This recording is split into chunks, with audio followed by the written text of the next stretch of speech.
We love you! Hello and welcome to Tribe Talk, the Galway Hurling podcast, with me, Patrick Earley and David Connors, where each week we'll discuss and divulge all the goings-on in Galway Hurling. We'll be taking an in-depth look at the club scene and of course focusing on inter-county, in this, Shane O'Neill's first year at the helm, all of which we'll do in the company of some special guests and former Galway greats. So do come along and join us on Tribe Talk, Galway's dedicated hurling podcast. Hey there, and a very warm welcome to the first episode of Tribe Talk, the Galway Hurling podcast. I'm Patrick Earley, delighted to be joined by my co-host David Connors, and a very warm welcome to our special guest, former Galway and Portumna star Damien Hayes. Damien, great to have you on board. No bother, lads. Thanks very much for asking me. So all is good here. Good stuff, lads. Great. First of all, great to be back talking about hurling, isn't it? We were long enough looking at all games that without any sign of our own matches getting back going. But it's great to be able to look ahead to a few games now, isn't it? Yeah, absolutely. You know, it's strange times, lads, and there's no point saying it's not. It's been really weird, and like we're now going into a situation with next week we're all going to be wearing masks going to work, especially if you're dealing with the retail. So it's very, very strange, but I think everyone is delighted that I suppose the JA season is starting to kick off again. I know it's different times. You can't tug out in the dressing room, or there's no showers after matches or after training sessions. But I think everyone as a whole are delighted to just get back up and running to some kind of normality with the JA, and I'm delighted, and I said this already, I'm delighted that the club player is getting preference over the county player, and that I think that's very important, because the club player is where you start and where you finish, so it's great that the club campaign is starting first. Absolutely, and the way it's going to run this year now too, and that the last number of years we're used to getting our 2 rounds in April, and then you've your long break. Do you take a month off here? Do you stay training the whole way through, and then you're waiting on Galway, see how they get on? Whereas now, please God, everything will run as scheduled first and foremost. But if all going well, we'll get going next weekend, and then we've a clear run straight through to county final. Sure, it's what every player wants, isn't it? Well, and the thing is, people don't realise the last couple of years it was very hard to plan training sessions, and it was very hard for even a trainer to know what way to train the team to an extent to try to get lads to peak as well, and it was very hard on the club player that he was training, we'll say, in the month of January or February for maybe 2 games in the month of April and May, and then he didn't play another game until basically September. And then lads didn't know whether they could plan holidays. There was lads who weren't turning up for training sessions because they didn't bother, travelling out from Galway or living in Limerick or Dublin or whatever. So it was, for the club player, being honest, it was very, very difficult.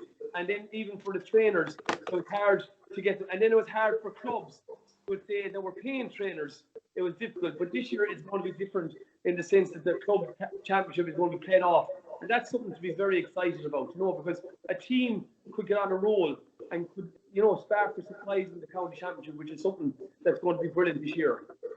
Absolutely, and just for the viewers at home, we'll give you a quick rundown on how the show is going to run for the next kind of hour or so. We're aiming for. We're going to chat to Damien first and foremost, anyhow, about his own career with Portumna and now his new ventures into management. He didn't stay on the sideline for too long, but and then after that we'll simply start looking ahead to what is going to be a huge weekend's hurling action, with the start of the Senior A, Senior B and Intermediate Hurling Championships. So Damien, you called time in your career last year after 20 odd years service, and in many ways you probably haven't really had a chance to miss it as such yet, because there hasn't been anything since you called it a day. Yeah, well, no, I did. I retired at the end of the year when we played Gort in the relegation battle. So this a game that could have went anyway, but thankfully we won it. So we did. And look, lads, my body just has enough.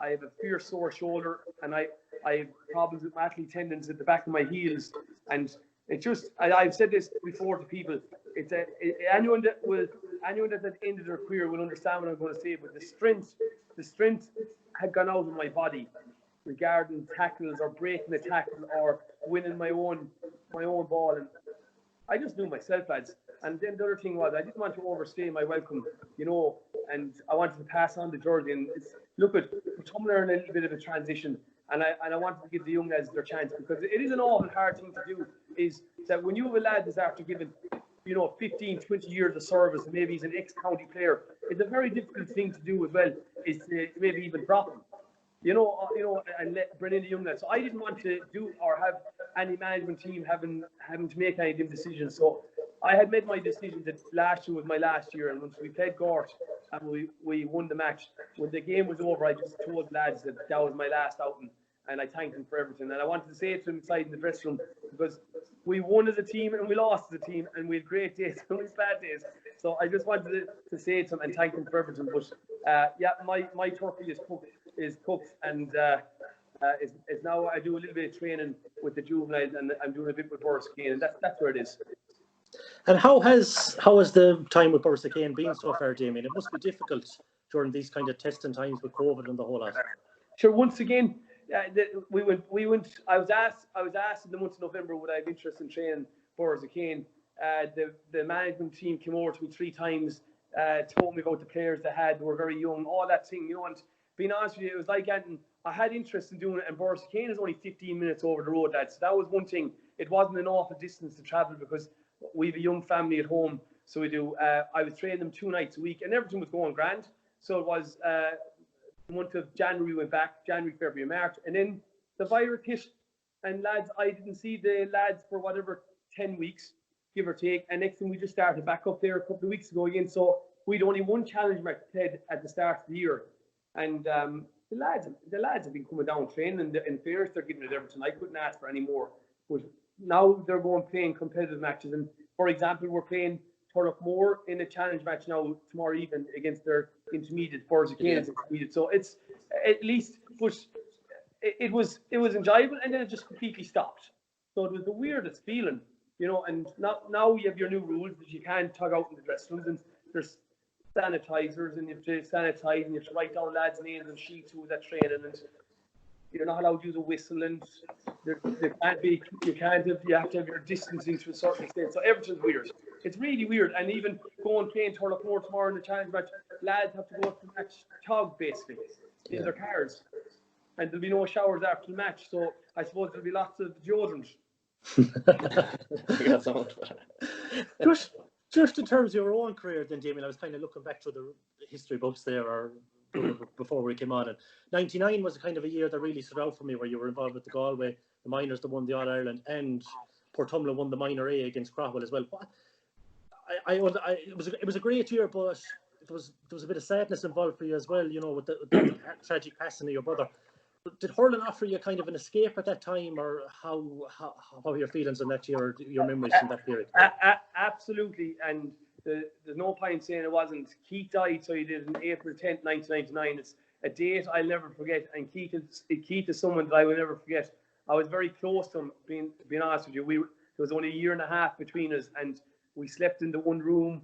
We were in bunk beds. We went everywhere together, and anyone that's very close to a brother, or anyone that has kids, and maybe there's only a year and a half between them, you'll understand. If we went up the field looking at cattle, we went up together and we're poking balls. We cycled into training together. When we went going to bed, we were talking hurling, whatever. And Keith Lord Merson was tragically killed, as we know. But yeah, I won't lie to you, John Hardiman was the Galway minor manager, and I was after doing trials. So I was, and then Keith died, and I always remember Keith or John Hardiman coming up to the house. Something I'll never forget. It was himself and Michael Murray and John Moylan and Michael Bodkin, and they basically said that I was going to make the Galway minor panel and to come back when I was ready. And then I suppose another thing that was a huge help was I was starting to learn how to drive, and it brought my dad away as well. We'll say he was showing me how to drive the car, so he used to come and watch the training sessions. But without question, only for hurling, that especially in them very difficult months, I don't know how I would have survived, because an idle mind is a terrible thing, lads. And then I suppose I didn't want to let his memory die, because Keith was after the year previous was after being the Galway minor captain.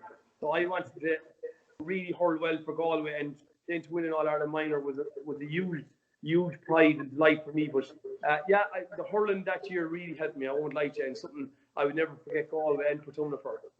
And you had a strong Portumna team that year, the won the minor A. I think it was like yourself, Andy Smith, Owen Lynch, Ivan Kenning, Peter and Leo Smith as well. it was some team. Yeah, did you think at that point here, geez, we're onto something here now, and if we can push on, we'll really have a crack at senior. We had a minor team that time. There was a good few brothers. We John Muldoon and Ivan Muldoon as well playing for us. Michael Dolphin, Johnny Kane, and Andy Smith, Kevin Hayes as well. Kevin Chunky Hayes. So we had a very strong team, but we never won the under 16 or the under 14. So I won't lie to you. I suppose when Keith died, we just said that we'd give it a push. And it's like as I was saying about the current championship, we just got on a roll, lads. And next we won the quarter final, next we won the semi final, and next we were in the final. And I remember we beat Crowell. I think it was 4-11 to 4-9, something like the 12th of December down in Duggan Park in Ballinasloe, and we were absolutely over the moon. We were so delighted after winning. But yeah, that was the start of the whole Portumna era, and I think about 8 went on and represented Portumna on the first 15. So we did, and then the lads that didn't represent them went on and played for junior, and Portumna were competing for junior county championships as well. So they were, but yeah, that was the start of it. I think that team that was our second one to win. We were after winning the minor B the year before that as well. So we put 2 minor county titles back to back, and that was the start of it. There was a bunch of players that came there that were mad for hurling. So that's where it started. Yeah. Obviously, you're on. Was there a noticeable shift then? We'll say, because you go from there, you go straight into a senior setup then, and a club like Portumna at the time, when their senior teams see a couple of minor teams coming through like that, you're looking to grasp onto it straight away and get these boys involved. So were you kind of plunged straight in there at the deep end? No, we weren't. No one got the right to just walk onto the team. It was basically we went training with the senior team then, and whoever was good enough to make the team was to make team. And I suppose the following year, a few of us made it, and some of us didn't make it. It was probably like we won our first county final in 2003. So it was 4 years really it took to put that team together. And if you remember the year before that, we got to a county semi-final in Duggan Park in Ballinasloe, and the legendary Joe Cooney put a ball in the back of the net, so he did from a 21-yard free to beat us by a point against Sarsfields. So it probably took 3 to 4 years for that team to come from the minors onto the senior team, and I suppose get physically more stronger and all that sort of stuff. But it took 4 years after that. But the nucleus of the minor team had broken through at that stage. Because it wasn't an easy championship to kind of win at the time, because Athenry were strong, Sarsfields were strong. You would have taken a few years to emerge from their shadows anyway. Yeah, well, the year we won the county final in 2003, we beat Athenry in the quarter final, so we did in Loughrea, and we beat Clarenbridge, who were after winning the county final 2 years previous to that in Kinney Park in Athenry, and then we played Loughrea in the county final. So it was no easy passage or no easy route to the final, but yeah, I suppose it was a nice thing that we bet the 3 best club teams in Galway on the way to win their first county championship, and it was like that. Once we won the first, we started to have a bit of belief, but it didn't come easy, lads. We won the first one in 2003, and we beat Loughrea. But then the following year, we played Athenry in 2004, and they beat us. So it took us to go back to 2005. So there was nothing handy. But the Galway Club Hurling Championship has always been the best championship in the country. And there'd be no love lost between yourselves and Loughrea either around that period? No, ourselves and Loughrea. Look at ourselves and Loughrea. We gave it absolutely everything. Like they were trying to win county finals, and we were trying to win county finals. And like there was no love lost, and there's no point saying there wasn't. But I hold no grudges, not one bit. If I met any of them Loughrea lads, I'd say hello to them, I'd stop and chat, and I hope that they would do the same with me. But they were competing to try win county finals, and so were we. And and they beat us in a county final, and we beat them in county finals. And at the end of the day, we were all trying to win county medals, and other teams would have other rivalries with other clubs. But we just happened that ourselves and Loughrea at the time, over maybe a 5-6 year period, were probably the 2 best teams in Galway. And we went at hammer and tongs, and we manned up to each other fairly, and thankfully we won a few county finals, and they did win one overs, and that's the way it went. But I hold no grudges against Loughrea. They were trying to win county finals, and so were we. Nationally, it probably wasn't until maybe Joe emerged that you kind of made your big kind of made your big bow on the All Ireland series, but he was probably the catalyst behind that, really, wasn't it? Just adding a new dimension to your attack as well. Once again, any young player that's bringing in quality and a young player that has natural talent, what that player does, no matter who he is, right, will bring energy into the squad. And when Joe came on the scene, obviously he brought energy into the squad, and he added a lot of class to our team, and gave us more firepower as well up front. And then Joe, as we know, is an exceptional player. There's no one ever going to deny that, but he was also an exceptional free taker. So he was, and then he was doing the sideline. So Joe added to our team, but Joe didn't just walk onto the team as well. He had to earn his right to get onto the team as well. But we had great players on that team, as I always say about the Portumna Warriors. But when Joe came onto the team, it was definitely an added bonus. So it was, It was an incredible journey for you around that time. What was the dressing room like? Because we haven't heard a whole lot of. What was it like at the time? When you were on this incredible run, winning 4 All Irelands. Anyone that would know that's very close to setup will know that we trained as hard as any inter-county team at the time when we were training. And when we trained, we gave it absolutely everything. So we did, and we had huge. We used to give it everything, but when the lads would be out, they'd give it everything too. So they enjoyed a few drinks as well, and often a few of the sessions could go on for a day or two, especially when we'd win. But we had huge characters. As you said, we had Chunky Hayes, we had Eugene McEntee, we had the Smiths, you take Leo Smith, and we all used to buy into it. I remember Leo Smith en route to matches used to get the microphone, and he could go up on top of the bus and he could read out a poem or read some piece of a chapter in a book to get us going. I remember speeches that my brother Niall Hayes gave inside in dressing rooms. Ollie Cannon, our captain, we had leaders all over the place, and there wasn't just one leader on the team or one county player. There was many of us, and it was all a family thing. But we had massive crack. I won't tell you the name of the player, but I remember getting onto a bus for a county final, and one lad was walking to the bus. He was on the team, and he's smoking a fag getting onto the bus, but it was okay because he had a bottle of Luke Said Sport in his other hand and a banana.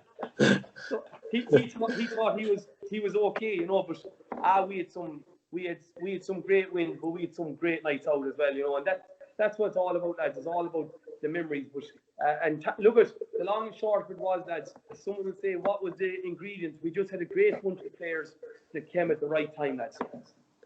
Yeah, would it be right to say maybe even the last one might have been the sweetest, because a lot of people had you written off before your last All Ireland, you were, there was maybe some commentators might have said you were done, you were finished, and then to come back and win another All Ireland at that point, 10 years after your first county title, it is a real achievement, Oh, that was a sweet one. I won't lie to you. St. Thomas's were after winning the Club All Ireland. Next thing, we had St. Thomas's in the group stages, and we beat St. Thomas's in the group stages by a point, and then we met them again. So we did in the semi-finals, and St. Thomas, I suppose people were saying we're going to take over from Portumna, and then we met them in the semi-final, and I suppose we drew the match under controversial terms. So we did that they got 2, I suppose, easy frees to level it up. So we went to a replay the following Saturday, and we beat St. Thomas's then the following day by a point, which showed you how competitive it was. But I remember that game, the day that we drew. The game was on in Kinney Park, and I reckon there could have been 20,000 people at that match in Kinney Park. It was absolutely huge. And then we went and we had the county final, so we didn't. And obviously we pushed on and we won it. And then I suppose we got the easier side of the draw.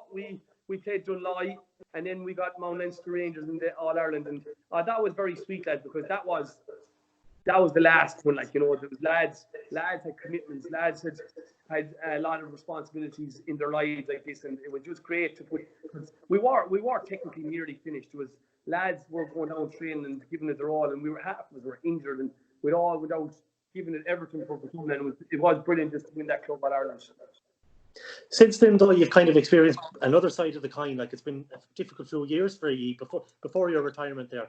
It must have been tough. It must have been tough, though, you know what I mean, being going from this dominant team to just suddenly, Jesus, it's hard to beat anyone. It did. It happened, and especially last year, we went out and it's like that, and we were giving everything for the club, but we weren't good enough. And I suppose the older players, we didn't have the legs, including myself, even though I was playing and I was giving it my all, and there were younger teams, absolutely. I suppose the truth was we were hammered in a couple of games, but it's like this, lads. It's your club. Portumna is my club. I have a real fondness for Portumna, So you're there in the good days and you're there in the bad days, and it happens. It just happens. It happened to Hatton as well. It happened to Sarsfields. They had great days, and then they had what we call tough days, And same thing happened to us. So we did, but like we were lucky enough in the last 2 years, I suppose, not to be relegated back to Senior B, but we still haven't been relegated. Now I know this year there's going to be a completely new team nearly, because I think 7 of us retired from the first team. So we did, but it was tough. It was tough, but we took it on the chin, we took it on the shoulder, and we got beaten, and we took it like men, and we moved on, and we're still Senior A. We mightn't be winning anything, but we had great days. But we'll take it on the chin. That's it. And yeah. I'm interested to ask, because everyone says how Hurling has developed over the last kind of 15, 20 years. Like, you went from a team that were the best club team in the country for a good 5, 6, 7 year spell towards the end of the 90s. How did your training, change from that team that were at the top of their game to the team of the last couple of years? Were you still training every bit as hard, even harder perhaps, than you were back then? We were trained the exact same way. I won't lie to you. We were training, and we were having competitive training matches, and we were doing all the skill levels. But lads, it's as simple as this. Nothing goes on forever, and the legs started getting heavier. So it is. The legs just started getting heavier, and the legs wouldn't go as fast as you wanted them to go, and the legs wouldn't turn and twist as quick as you wanted, and that was just the way. The older boys, then what would happen is you'd be training as hard as you could, and next thing one lad would pull, like I know many lads pull hamstrings during training sessions. It just happens with age, lads, and as I said, everyone give it everything, but sometimes it's hard to keep giving, lads, and that's just what happens. It's the whole thing just left the bodies, and you weren't able to stay going. And is there one moment that kind of stands out for you from the whole career? The club career, I would say. God, lads, you're asking me. The 1999 with Portumna, 1999 county minor final meant an awful lot to me, lads. Yeah. I won't lie to you, and I will be forever grateful to the Portumna minor team, because that was very special. The year that was in it, would say. With Keith dying and all that, and that meant an awful lot to me. And I suppose the 2003 county final, which was the very first year that we won the county final, that was massive. So I suppose them 2 days were absolutely brilliant. They were kind of they meant an awful lot. So I suppose they're two just on the hop. They were mighty. Yeah, isn't it amazing too that you look back on the career with four Club All-Irelands, and then you look back and you pick out a minor county title and a senior county title as your top moments. It just shows how much a county medal means too, like, doesn't it? A county medal, lads, is very, very special, because I always say, look, hurling with Galway, and I want to say this, was an honour. It was an absolute honour for me to hurl with Galway. It's something I always wanted to do all my life, ever since I was a child, and I got that opportunity. And anytime I've ever put on the maroon and white jersey, I gave it my all for the duration of the time that I was playing. So I did, and that was one of my mottos, that no matter what, I would give it everything. So I would, and I was honoured to say that I won 3 All-Stars, which means the world to me, them 3 All-Stars, and I have them up in the mantelpiece, and they're around the house. I didn't win an All-Ireland medal.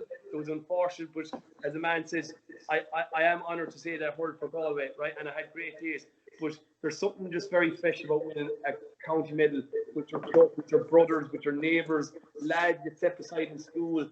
As I said, wearing the Portumna jersey, and your parents, Al Hayes Motors, your own business across the front of the jersey and sponsorship. So yeah, it is special, lads. It's your little community. It's the pride of your parish. So yeah, it's very, very special.